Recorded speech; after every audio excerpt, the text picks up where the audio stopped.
പ്രിയപ്പെട്ട കുട്ടികളെ എല്ലാവർക്കും നമസ്കാരം. SSLC examination March 2020 mathematics question paper നമുക്കൊന്ന് സോൾവ് ചെയ്ത് നോക്കാം. എങ്ങനെയാണ് പരീക്ഷയ്ക്ക് ചോദ്യങ്ങൾ വരുന്നതെന്നും എങ്ങനെയാണ് അവ സോൾവ് ചെയ്യേണ്ടത് എന്നുള്ള ഒരു ഐഡിയ നമുക്ക് കിട്ടാനായിട്ട് സഹായിക്കും. അപ്പം നമുക്ക് ചോദ്യങ്ങളിലേക്ക് കിടക്കാം. ആദ്യം എഴുതിയിരിക്കുന്ന 4 ചോദ്യങ്ങൾ 2 മാർക്കിന് ചോദിച്ച ചോദ്യങ്ങളാണ്. ഒന്നാമത്തത്, right the sixth term of the arithmetic sequence 125, 49, 73 etcetera. 2 ചോദ്യങ്ങളാണ് അതിലുള്ളത്. ഫസ്റ്റ് ക്വസ്റ്റ്യനിൽ A, B. അപ്പോൾ 1 മാർക്ക് വീതമുള്ള ചോദ്യങ്ങളാണ്. Write the sixth term of the arithmetic sequence. അപ്പോൾ സീക്വൻസ് 125, 49, 73 എക്സെട്ര എന്ന് പറയുന്ന അരിത്തമെറ്റിക് സീക്വൻസിൽ ഫൈൻഡ് ദ സിക്സ്ത് ടേം എന്ന ചോദ്യം. അപ്പോൾ ഫസ്റ്റ് ടേം A = 1 ആണ്. A എന്നോ F എന്നോ ഒക്കെ പേര് കൊടുക്കാം. അത് ഫസ്റ്റ് ടേം 1 ആണ്. And common difference D = T2 - T1 ആണ് അല്ലെ. 25 - 1 ദാറ്റ് ഈസ് 24. നമുക്കറിയാം കാണേണ്ട സിക്സ്ത് ടേം കാണണമെങ്കിൽ ഫസ്റ്റ് ടേമിനോട് 5 ഡികൾ പ്ലസ് ചെയ്താൽ സിക്സ്ത് ടേം ആവും. നമുക്കറിയാം, നമ്മൾ പല റിവിഷൻ കഴിഞ്ഞാണ്.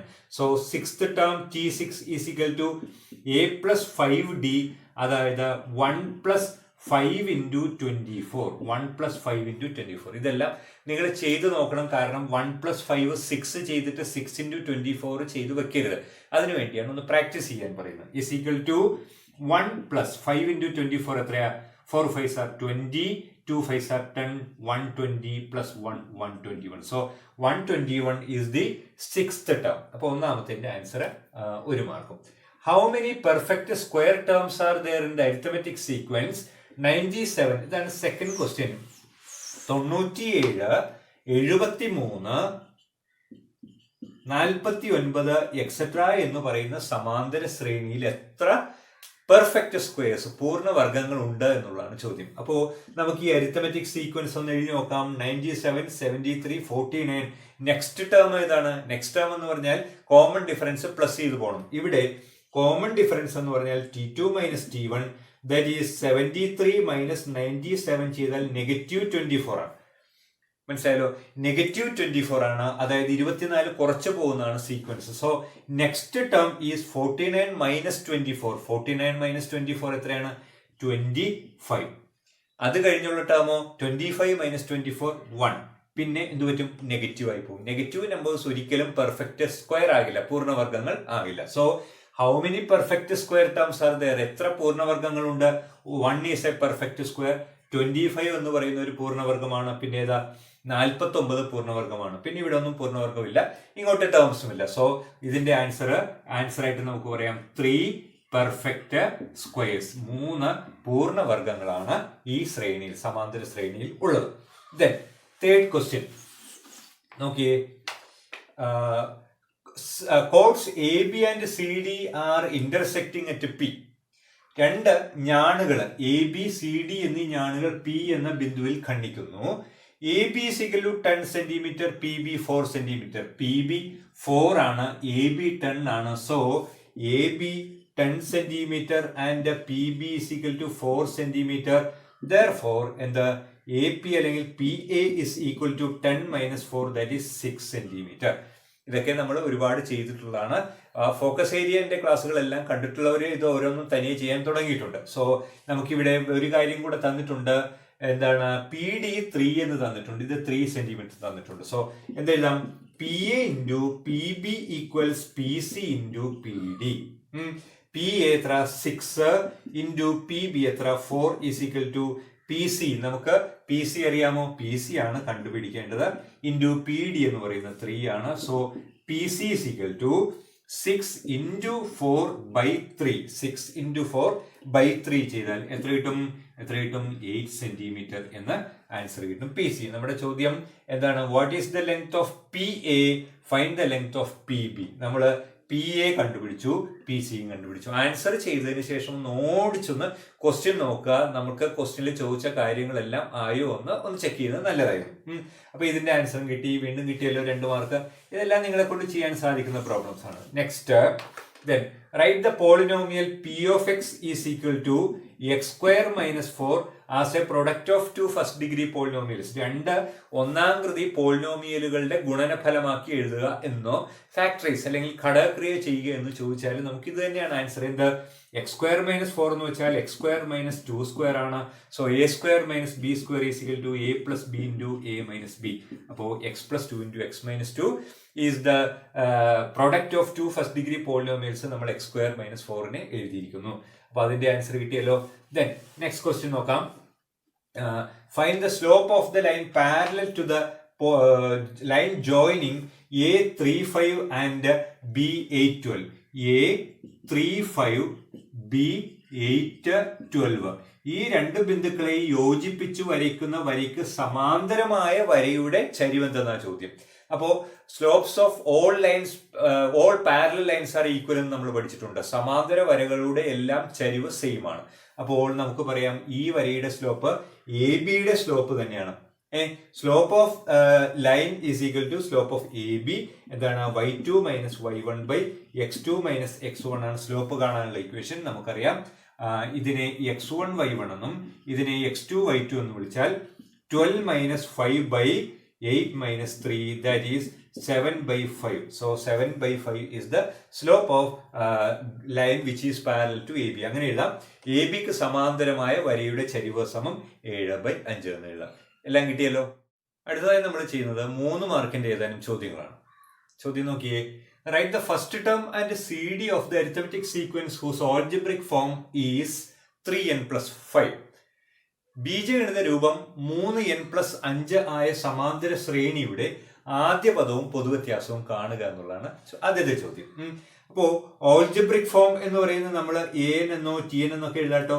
അത് 3n+5 ആണ് എങ്കിൽ right the first term and common difference, അതാണ് ചോദ്യം. ഇപ്പോൾ ഫസ്റ്റ് ടേം എന്ന് പറഞ്ഞാൽ a1 അല്ലെങ്കിൽ t1 എന്ന് പറയാം. n-ന് 1 എന്ന വാല്യൂ കൊടുത്താൽ മതി. 3 × 1 + 5, that is 3 × 1 3 + 5 which is equal to 8. So 8 ആണ് ആദ്യ പദം 8. Then second question D, common difference, പൊതുവ്യത്യാസം കാണാനാണ്. ഇതിന്റെ പൊതുവ്യത്യാസം എന്ന് പറയുന്നത് n-ന്റെ കോഎഫിഷ്യന്റ് ആയ 3 ആയിരിക്കും. അല്ലെങ്കിൽ എന്ത് ചെയ്യുക, സെക്കൻഡ് ടേം കാണുക. സെക്കൻഡ് ടേം 2 × 3 6, 6 + 5 11, 11 - 8 ചെയ്താൽ കിട്ടുന്നതും ഇത് തന്നെയായിരിക്കും. അപ്പൊ നമുക്ക് എളുപ്പം എഴുതാം. 3യുടെ n-ന്റെ കോഎഫിഷ്യന്റ് എന്താണോ, n-ന്റെ ഗുണോത്തരം എന്താണോ അതായിരിക്കും പൊതുവ്യത്യാസമായിട്ട് വരിക. അപ്പോൾ ഇതിന്റെ ആൻസർ ആയല്ലോ. Then B question, first term of an arithmetic sequence is 8. ഒരു സമാന്തര ശ്രേണിയുടെ ആദ്യ പദം 8, f എന്നും പറയാം a എന്നും പറയാം. ആൻഡ് കോമൺ ഡിഫറൻസ് ഈസ് 5, പൊതുവ്യത്യാസം 5 ആണ്. Right it's algebraic form. അതിന്റെ ബീജഗണിത രൂപം എഴുതുക എന്നുള്ളതാണ് ചോദ്യം. ബീജഗണിത രൂപം tn അല്ലെങ്കിൽ an is equal to രണ്ട് രീതിയിൽ പറയാം. dn plus F minus D എന്ന് പറയാം. dn plus F minus D. അല്ലെങ്കിൽ വേറെ രീതിയിൽ പറഞ്ഞാൽ എന്താണ്, tn is equal to a plus n minus 1 into D എന്നും പറയാം. ഇതിൽ ഏതെങ്കിലും ഒരെണ്ണം ഉപയോഗിച്ച് ചെയ്യാം. ഇപ്പൊ ഇതാണെങ്കിൽ 8 plus n minus 1 into 5. tn is equal to 8 plus 5n minus 5. 5n minus 5. 8 ന് 5 കുറച്ച 3, ദാറ്റ് ഈസ് 5n പ്ലസ് 3 എന്ന് വരും. ഇതാണ് ഓൾജിബ്രിക് ഫോം അല്ലെങ്കിൽ ബീജഗണിത രൂപം. ഈ രീതിയിലാണ് ചെയ്യുന്നത്. dn plus F minus D എന്ന രൂപത്തിലാണ് ചെയ്യുന്നതെങ്കിൽ d എന്നത് 5 ആണ്. 5n plus F minus D, F എന്ന് പറഞ്ഞാൽ ഫസ്റ്റ് ടേം ആണ്. 8 minus 5, that is 5n plus 8 ന് 5 കുറച്ച 3. ഇത് രണ്ട് രീതിയിലും നമുക്ക് ചെയ്യാം. ഏതാണോ നിങ്ങൾ പഠിച്ചിട്ടുള്ളത്, എളുപ്പമുള്ളത് ഏതാണോ ആ രീതിയിൽ ചെയ്യുക. ദെൻ ആ ക്വസ്റ്റിന് ആൻസർ കഴിഞ്ഞു. അടുത്ത ചോദ്യം നോക്കാം. In the figure, angle ABC is equal to 90 degree, angle C is equal to angle D is equal to 45 degree, AB 10 centimeter. What is the length of AC എന്നുള്ളതാണ് ആദ്യത്തെ ചോദ്യം. AC-യുടെ നീളം കാണുക. അപ്പൊ ഇത് റൈറ്റ് ആംഗിൾ ട്രയാംഗിൾ ആയതുകൊണ്ട് ഈ right angle ട്രയാംഗിളിന്റെ sides are in the ratio 1:45, 45, 90 കേട്ടോ. റൈറ്റ് ആംഗിൾ ട്രയാംഗിൾ കൂടാതെ 45, 45, 90 ആണ്. 45 ആയാൽ ബാക്കി 45. 45, 90 sides are in the ratio 1:1:√2. ഇത് നമുക്കറിയാം. അപ്പോൾ ഇവിടെ 45-ന് ഓപ്പോസിറ്റ് 10 ആണെങ്കിൽ ഇതും 10, ഇതും 10√2 ആയിരിക്കും. 90-യുടെ ഓപ്പോസിറ്റ് ഉള്ള AC is equal to 10√2 centimetre എന്ന് നമുക്ക് ഒന്നാമത്തെ ആൻസർ പറയാം. What is the length of AC? AC-യുടെ നീളം എത്ര? AC-യുടെ നീളം 10√2 സെന്റിമീറ്റർ. കണ്ടുപിടിച്ചല്ലോ. ഇനി രണ്ടാമത്തെ ചോദ്യം, what is the radius of the circumcircle? പരിവൃത്തത്തിന്റെ ആരം എത്ര? പരിവൃത്തത്തിന്റെ ആരം അത് ഓർത്തിരിക്കുക. റൈറ്റ് ആംഗിൾ ട്രയാംഗിളിന്റെ മട്ടത്രികോണത്തിന്റെ പരിവൃത്ത ആരം എപ്പോഴും എന്തായിരിക്കും? ഈ കർണത്തിന്റെ മിഡ് പോയിന്റ് ആയിരിക്കും. കർണത്തിന്റെ ഹൈപ്പോടെന്യൂസിന്റെ എന്തായിരിക്കും? മിഡ് പോയിന്റ് ആയിരിക്കും, മധ്യബിന്ദു ആയിരിക്കും. അപ്പോൾ ഇവിടെ നമുക്ക് എ സി എന്ന് പറയുന്നത് 10√2 എന്ന് നമുക്ക് കിട്ടി. അതിന്റെ മിഡ് പോയിന്റ് എന്ന് പറഞ്ഞാൽ ഇവിടെ വരും. അതായത് എ പി എന്ന് പറഞ്ഞാൽ അതായിരിക്കും എന്ത്? റേഡിയസ് ഓഫ് സർക്കം സർക്കിൾ, പരിവൃത്ത ആരം. റേഡിയസ് ഓഫ് സർക്കം സർക്കിൾ അല്ലെങ്കിൽ പരിവൃത്ത ആരം എന്ന് പറഞ്ഞാൽ 10√2/2 ആയിരിക്കും, 5√2 സെന്റിമീറ്റർ. ഇതാണ് പരിവൃത്തത്തിന്റെ ആരം അല്ലെങ്കിൽ റേഡിയസ് ഓഫ് സർക്കം സർക്കിൾ എന്ന് പറയുന്നത്. ഏതിന്റെ? എ ബി സി എന്ന് പറയുന്ന ഈ ത്രികോണത്തിന്റെ. ഇനി അടുത്ത ചോദ്യം നിങ്ങൾ അല്പം ശ്രദ്ധിച്ച് മനസ്സിലാക്കണം. ചോദ്യം ഇതാണ്, what is the radius of the circumcircle of triangle A B D? A B D എന്ന് പറയുന്ന ഈ ട്രയാംഗിളിന്റെ സർക്കം റേഡിയസ് എത്രയാണ് അടുത്ത ചോദ്യം. അപ്പൊ ഇവിടെ അല്പം കാര്യം ഒന്ന് നിങ്ങൾ സർക്കിളിൽ പഠിച്ച കാര്യം ഓർക്കുക. ഇത് സർക്കം സെന്റർ ആണെങ്കിൽ, ഇതിന്റെ സർക്കം സെന്റർ അല്ലെങ്കിൽ പരിവൃത്ത കേന്ദ്രമാണെങ്കിൽ ഈ വൃത്തം ഇതിലേ കടന്നു പോകും, ഇതിലേ പോകും, ഈ സിയിലും കൂടെ കടന്നു പോകുന്ന ഒരു വൃത്തമാണെന്ന് മനസ്സിലാക്കി അല്ലെ? ഈ വൃത്തം ഇങ്ങനെ കടന്നു പോകുന്നു. Angle the same segment are same എന്ന് പഠിച്ചിട്ടുണ്ട്. ഒരേ ചാപത്തിലെ കോണുകൾ തുല്യമാണ്. അപ്പോൾ ആംഗിൾ എ സി ബി 45 ആണെങ്കിൽ അതേ വൃത്തത്തിലെ അതേ ആർക്കിലെ അതേ ചാപത്തിലെ മറ്റൊരു കോൺ 45 ഉണ്ടാവും. അപ്പോൾ ഡി എന്തായിരിക്കും? അതേ വൃത്തത്തിൽ കൂടി പോകുന്ന മറ്റൊരു പോയിന്റ് ആയിരിക്കും അല്ലെ? അതുകൊണ്ട് അതിന്റെയും റേഡിയസ് അല്ലെങ്കിൽ സെന്റർ എന്ത് തന്നെ? ഈ പോയിന്റ് തന്നെ ആയിരിക്കും റേഡിയസ്. ഇതിന്റെ സി ക്വസ്റ്റിന്റെ ആൻസറും റേഡിയസ് 5√2 എന്ന് തന്നെയാണ് ആൻസർ. പ്രിയകുട്ടികളെ, ഏഴാമത്തെ ചോദ്യം ശ്രദ്ധിച്ചിരുന്നുവല്ലോ. 3 മാർക്കിന്റെ ചോദ്യമായിരുന്നു. നമ്മൾ പല പ്രാവശ്യം വരച്ച construction draw 2 tangents from an external point two A circle എന്നുള്ളതായിരുന്നു. അത് നിങ്ങൾക്ക് എല്ലാവർക്കും പല പ്രാവശ്യം ചെയ്ത് പരിചയമുള്ളതാണ്. 8ാമത്തെ 3 മാർക്കിന്റെ ചോദ്യം എന്ന് പറയുന്നത് വെറുതെ കുട്ടികളെ പേടിപ്പിക്കാൻ വേണ്ടിയുള്ള ഒരു പാവം പ്രോബ്ലമാണ്. അല്ലാതെ ഇതിനകത്ത് വലിയ ഭയപ്പെടേണ്ട യാതൊന്നും ഇല്ലാത്ത ഒരു പ്രോബ്ലം. ചോദ്യം, what is the common difference of the arithmetic sequence x-1 x+1? അതാണ് ഈ ക്വസ്റ്റ്യൻ. x-1 x+1 എക്സെട്ര എന്ന് പറയുന്ന സമാന്തര ശ്രേണിയുടെ പൊതുവ്യത്യാസം എന്താ? പൊതുവ്യത്യാസം നമുക്കറിയാം, ഡി എന്ന് പറഞ്ഞാൽ T2 - T1 ആണ്. സെക്കൻഡ് ടേമിൽ നിന്ന് ഫസ്റ്റ് ടേം മൈനസ് ചെയ്യുക, അത്രേ ഉള്ളൂ അല്ലെ? അപ്പോൾ x+1 - x, ഈ മൈനസ് അകത്തേക്ക് എടുക്കുക, -x മൈനസ് പ്ലസ് ആവും, +1 1 + 1 2. So common difference is 2. അതാണ് എയുടെ answer, പൊതുവ്യത്യാസം 2. Then if x-1 is an even number, what is the next even number? അതാണ് ചോദ്യം. x-1 is an even number, ഒരു ഇരട്ട സംഖ്യയാണ്. x-1 ഒരു ഇരട്ട സംഖ്യയാൽ തൊട്ടടുത്ത ഇരട്ട സംഖ്യ എത്രയാണ് ചോദ്യം. നമുക്കറിയാം, ഇരട്ട സംഖ്യ എന്ന് പറഞ്ഞാൽ 2 കൂട്ടി പോകുന്നതാണ്. ഒറ്റയായാലും ഇരട്ടയായാലും 2 കൂട്ടി പോകുന്നതാണ്. 6 ഒരു ഇരട്ട സംഖ്യയാണ്. അപ്പോൾ തൊട്ടടുത്ത ഇരട്ട സംഖ്യ എത്ര? 6 + 2 8. അതുപോലെ തന്നെ if x-1 is an even number, ഒരു ഇരട്ട സംഖ്യയായാൽ അടുത്ത ഇരട്ട സംഖ്യ നെക്സ്റ്റ് ഈവൻ നമ്പർ ഈസ്, ഇതിനോട് എത്ര കൂട്ടണം? 2 കൂട്ടിയാൽ മതി. ഏത് ഇരട്ട സംഖ്യയോടും 2 കൂട്ടിയാൽ തൊട്ടടുത്ത ഇരട്ട സംഖ്യ കിട്ടും. അതാണ് x-1 അടുത്ത ഇരട്ട സംഖ്യ കാണണമെങ്കിൽ ഒരു 2 കൂട്ടുക, അതായത് x+1 എന്ന് കിട്ടും. മനസ്സിലായല്ലോ? Then C question, prove that the product of 2 consecutive even numbers added to 1 gives a perfect square. അടുത്തടുത്ത 2 ഇരട്ട സംഖ്യകൾ അവയുടെ ഗുണനഫലത്തോട് 1 കൂട്ടിയാൽ പൂർണ്ണവർഗം കിട്ടുമെന്ന് തെളിയിക്കുക. അടുത്തടുത്ത കൺസിക്യൂട്ടീവ് 2 ഈവൻ നമ്പേഴ്സ്, അടുത്തടുത്ത 2 ഇരട്ട സംഖ്യകളുടെ ഗുണനഫലത്തോട് 1 കൂട്ടിയാൽ ഒരു പൂർണ്ണവർഗം കിട്ടുമെന്ന് തെളിയിക്കുക എന്ന ചോദ്യം. സോ 2 കൺസിക്യൂട്ടീവ് ഈവൻ നമ്പേഴ്സ് ഏതൊക്കെയാ? x-1 x+1. നമ്മളിപ്പോ പറഞ്ഞു അവയുടെ ഗുണനഫലത്തോട് x+1 × x-1 ഇവയുടെ പ്രൊഡക്റ്റിനോട് 1 കൂട്ടിയാൽ ആണ് ചോദ്യം. അപ്പൊ a + b × a - b അറിയാലോ, a² - b², a + b × a - b a² - b². അതിനോട് 1 കൂട്ടിയാൽ x² - 1² എന്ന് പറഞ്ഞാൽ x² - 1 1² is 1 +1 ചെയ്താൽ എന്ത് പറ്റും? x² എന്ന് പറഞ്ഞാൽ ഈസ് എ പെർഫെക്റ്റ് സ്ക്വയർ അല്ലേ?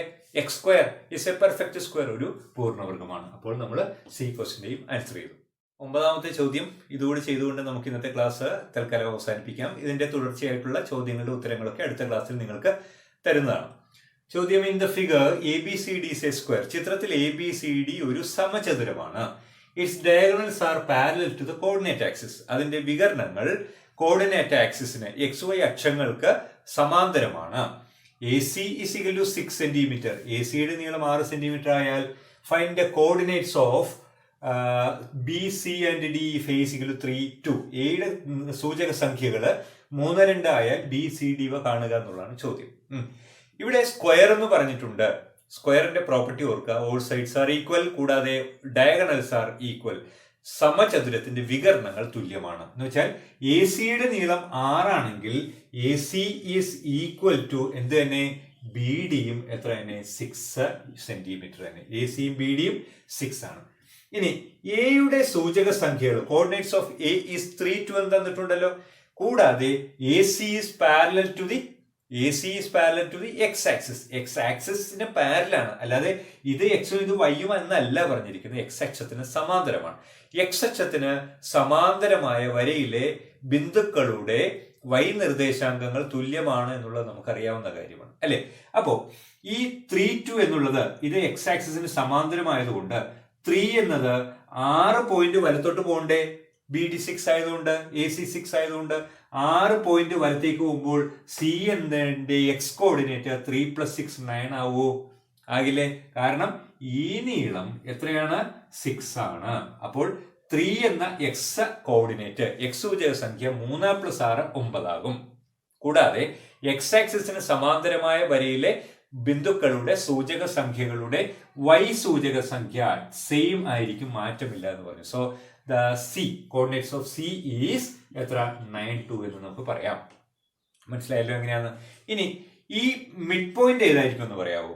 മിഡ് പോയിന്റ് ഇവിടെ നിന്ന് ഇവിടം വരെ 6 ആണെങ്കിൽ ഇവിടം വരെ 3 ആയിരിക്കുമല്ലോ. അപ്പൊ 3 എന്നുള്ളത് ഇവിടെ എത്രയാവും? 6 ആവും. So coordinates of this point of intersection ഈ 6, 2 അത് 6, 2 ആണ്. ഇത് 6, 2 ആണ്. ഇനി ഇങ്ങനെ വരയ്ക്കുന്ന വരയിലെ നമ്മൾ ഇങ്ങനെ അറിയാവുന്ന കാര്യമാണ്, വൈക്ക് പാരലായിട്ട് വരയ്ക്കുന്ന വരയിലെ എക്സുകൾ സെയിം ആയിരിക്കും എന്ന് നമ്മൾ പഠിച്ചിട്ടുണ്ട്. അപ്പൊ ഇത് 6 ആണ്, ഇവിടെയും 6 ആണ്, ആണല്ലോ? ആണ്. ഇനി ഈ നീളവും എത്ര തന്നെയാണ് പറഞ്ഞത്? 3 എന്നാ പറഞ്ഞത്. ഈ നീളവും 3 ആണ്, അല്ലെ? ഇതും 3 ആണ്. നമ്മൾ പറഞ്ഞാണ് ഇത് 3 ആണ്, ഇത് 3 ആണ്, അങ്ങോട്ടും ഇങ്ങോട്ടും ഒക്കെ 3 ആണ്, 3 ആണ്. സോ കോർഡിനേറ്റ്സ് ഓഫ് D എന്ന് പറയുന്നത് എന്തായിരിക്കും? 6. കൂടാതെ 6, 2 2 എത്ര കൂടണം? 2 എന്ന y കോർഡിനേറ്റ് ആണ്, y സൂചക സംഖ്യയാണ്. 3 എന്ന മുകളിലേക്ക് പോരണം, അല്ലെ? 3 പോയിന്റ് മുകളിലേക്ക് വരണം. അപ്പൊ 2 എന്ന് പറയുന്നത് 3 പോയിന്റ് മുകളിലേക്ക് വരുമ്പോൾ 2 + 3 5 എന്ന് പറയാം. അതുപോലെ B എന്താണ്? 6. കൂടാതെ 6, 2 എന്ന് പറയുന്ന ഈ പോയിന്റ് 3 പോയിന്റ്സ് താഴത്തേക്ക് വരണം. 2 - 3 എത്ര? നെഗറ്റീവ്. കോർഡിനേറ്റ് ആക്സിസ് അല്ലെങ്കിൽ സൂചക സംഖ്യകൾ എന്നുള്ള അധ്യായത്തെ കുറിച്ച് നല്ലൊരു ധാരണയുണ്ടെങ്കിൽ, മുകളിലേക്ക് താഴത്തേക്കൊക്കെ എത്ര പോകുന്നു എന്നുള്ള ഒരു ധാരണയുണ്ടെങ്കിൽ നമുക്കിത് കൃത്യമായിട്ട് പെട്ടെന്ന് ചെയ്യാനായിട്ട് സാധിക്കും. അതോടെ ഇന്നത്തെ ക്ലാസ് അവസാനിപ്പിക്കുന്നു. നമുക്ക് അടുത്ത ക്ലാസ്സിൽ ഉടനെ കാണാം. അതുവരെ ക്ലാസ്സുകൾ കാണുന്നതിന്, മാത്തമാറ്റിക്സിന്റെ കൂടെ വരുന്നതിന് എല്ലാവർക്കും താങ്ക് യു.